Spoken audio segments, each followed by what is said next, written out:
اسلام نے عورتوں کی تعلیم کی بات کی ہے۔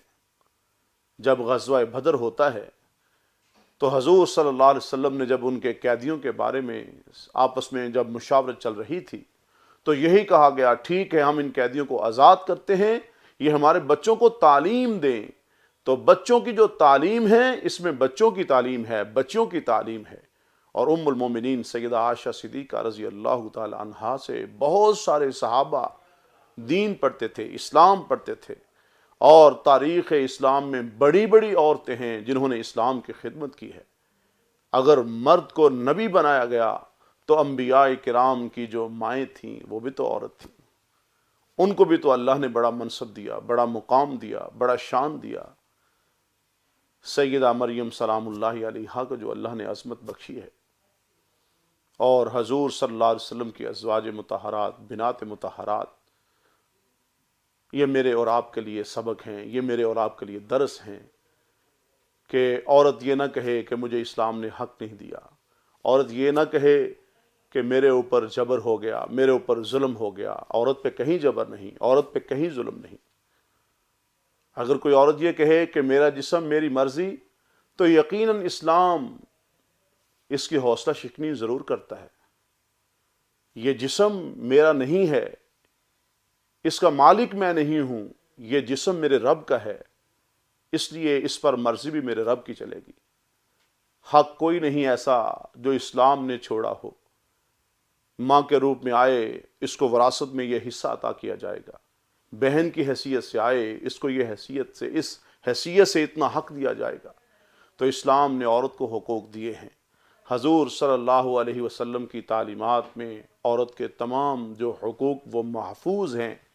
اس لیے آج جو ہمارے سماجی معاشرتی جو برائیاں ہیں، اس کو اسلام کے ساتھ نہیں جوڑنا چاہیے۔ اسلام تو کہتا ہے، اگر آج کوئی بیٹی عدالت میں جا کے کہتی ہے میں اپنا حق اپنے بھائی کو چھوڑتی ہوں، اس لیے اگر میں اپنا حق لے لوں گی تو میں مرتے دم تک اس کے گھر نہیں آ سکوں گی، اس کی دہلیز پر میں نہیں آ سکوں گی، تو یہ جبر، یہ ظلم معاشرے کا ظلم ہے، سماج کا ظلم ہے۔ اسلام نے تو یہ نہیں کہا۔ اسلام نے تو کہا ہے، منبر و محراب سے یہ آواز گونج رہی ہے، بہنوں کو حق دیا جائے، بیٹیوں کو حق دیا جائے، جس کا جو حق بنتا ہے اس کو حق دیا جائے، کیونکہ اسلام وہ مذہب ہے جو حق لینے کی بات نہیں کرتا، جو ہر مقام پر حق دینے کی بات کرتا ہے۔ میں سلام پیش کرتا ہوں ان بیٹیوں کو، ان بہنوں کو جو اس حد تک قربانی پیش کرتی ہیں کہ اپنے اوپر اپنے بھائی کو ترجیح دے دیتی ہیں اور اپنا حق اپنے بھائی کے لیے چھوڑ دیتی ہیں۔ کاش کسی عدالت میں بھائی بھی جا کے کہے کہ میں اپنا حق اپنی بہن کو چھوڑ دیتا۔ کاش وہ وقت بھی آئے۔ یقیناً اسلام ہمیں اس بات کی طرف توجہ دلا رہا ہے، یقیناً ہمیں اسلام اس طرف متوجہ کر رہا ہے کہ ہم حضور صلی اللہ علیہ وسلم کی سیرت طیبہ کو پڑھیں۔ حضور صلی اللہ علیہ وسلم نے جیسا عورتوں کے ساتھ سلوک کیا اور جو آپ نے برتاؤ کیا ہے، ہم ویسا ہی سلوک عورتوں کے ساتھ کریں۔ آج ہمارے معاشرے میں، آج ہماری سوسائٹی میں جو برائیاں ہیں، جو خامیاں ہیں، ان کا تدارک اسی صورت میں ہو سکتا ہے اگر ہم قرآنی تعلیمات کی طرف متوجہ ہو جائیں۔ اگر آج ہم قرآنی تعلیمات کو نہیں دیکھیں گے، اگر آج ہم حضور صلی اللہ علیہ وسلم کی تعلیمات کو نہیں دیکھیں گے، تو پھر یقیناً ہماری سمت درست نہیں ہے۔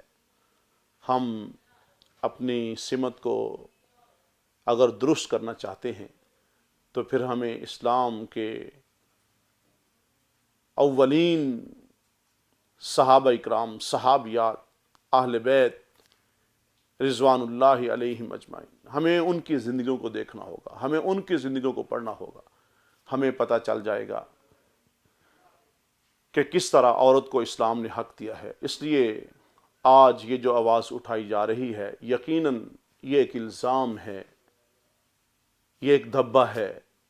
اسلام ہمیں حق دینے کا حکم دیتا ہے، عورتوں کے حقوق، عورتوں کی عزت، عورتوں کی عصمت، ان کی آبرو، آج جو ہمارے معاشرے میں، آج ہماری جو سوسائٹی میں زیادتی ہو رہی ہے، یقیناً اسلام ہمیں اس بات کا سبق نہیں دیتا، یقیناً ہمیں اسلام اس بات کا درس نہیں دیتا۔ یہ ہماری سماج کی برائیاں ہیں، یہ ہمارے معاشرتی برائیاں ہیں۔ ہم ان برائیوں کو اسلام کے کھاتے میں نہ ڈالیں۔ اسلام تو ہمیں المسلم من سلم المسلمون من لسانہ و یدہ کا حکم دیتا ہے۔ سلامتی کا دین ہے، اعتدال کا دین ہے، محبت کا دین ہے، رواداری کا دین ہے۔ تو اسلام ہمیں جبر کی کہاں اجازت دے گا؟ اگر آج جبراً، اگر آج ظلماً کسی کا حق چھینا جا رہا ہے، اور یقیناً ہمارے معاشرے میں، ہماری سوسائٹی میں بہنوں کا حق چھینا جا رہا ہے، عورتوں کے حق کے اوپر جو ڈاکے ڈالے جا رہے ہیں، مال غصب کیا جا رہا ہے، یقیناً ہم نے اللہ کی بارگاہ میں پیش ہونا ہے، ہم نے اللہ کے حضور پیش ہونا ہے۔ ان تمام باتوں کا ہم سے پوچھ ہوگی، ان تمام باتوں کی ہم سے پوچھ ہوگی، ہم سے ان تمام باتوں کے بارے میں سوال کیا جائے گا۔ اگر آج ہم حضور صلی اللہ علیہ وسلم کی تعلیمات پہ عمل کریں گے تو یقیناً کل ہماری آخرت بھی اچھی ہوگی، اور حضور صلی اللہ علیہ وسلم کی ہمیں شفاعت بھی نصیب ہوگی۔ ہمیں چاہیے ہم قرآن پاک کی تعلیمات کی روشنی میں اور حضور صلی اللہ علیہ وسلم کی سیرت طیبہ کی روشنی میں عورتوں کو وہی حق دیں جو اللہ کا حکم ہے، جو حضور نبی کریم صلی اللہ علیہ وسلم کا حکم ہے۔ جس چیز کی طرف ہمیں دین توجہ دلا رہا ہے، ہم اس طرف متوجہ ہو جائیں۔ وما علینا الا البلاغ۔